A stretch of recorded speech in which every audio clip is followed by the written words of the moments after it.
I'd like to say that Michael's taking your calls tonight, 0500 909 693. Text us as well on 85058 or 5 Live Sport on social media. And Bethany's given us a call from Bristol. Good evening to you.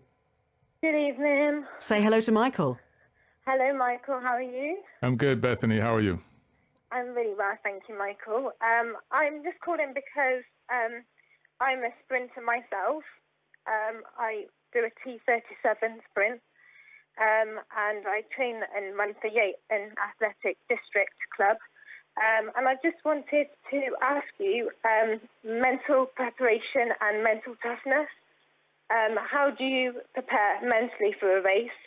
And how important is mental toughness to the game? Is it 90% mental and 10% physical? Or really what tips you have, really? Sure, it's a good question, and it's an often asked question. Which one's more important, mental or physical? Both. That's the answer. They're so you both wouldn't say very 90-10, maybe closer to 50-50? It could be, but it doesn't matter because Bethany, yeah, recognize you recognize that they're both important.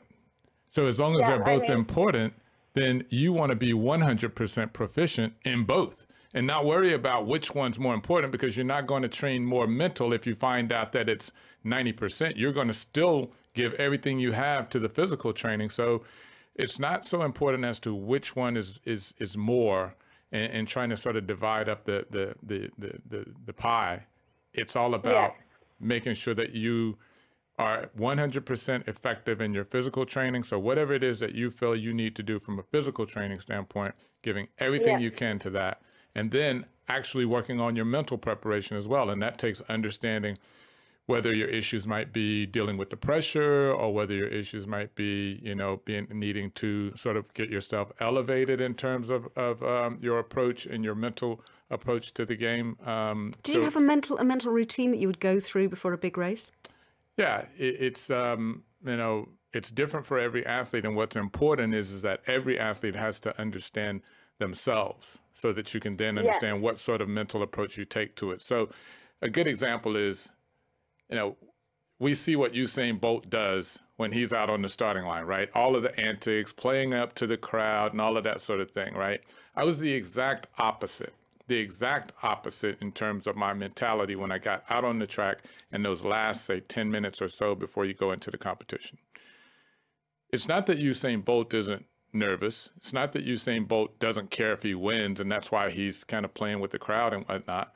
It's how he gets himself to relax. It's how he gets himself to not get too uptight about the race. For me, it was about really getting into the deepest level of focus I could possibly get myself into. And so, and focusing only on the things that I could control. And so, it's if you're thinking about the race and you're thinking about what may happen, you can't control a lot of those elements. So you need to be focused on the ones that you can control. So my strategy was to always focus on the one thing that I knew that I could control at that moment, and that is my race. So anytime I found myself starting to drift off and think about, ooh, that guy looks like he's really ready to go, or whatever it might be, I had the ability to recognize that I'm now not thinking about something I can control.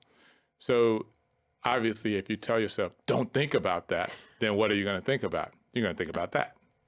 Don't think about that guy. You're going to think about that guy. So what you have to do is then replace that thought with something. And I always replaced it with, okay, start to visualize your race again. And I would just go through the race. So every race I ran physically, I probably ran it at least 20 times in my mind before the gun went off. Thank you, Beth, for your call. Fantastic call to start off with.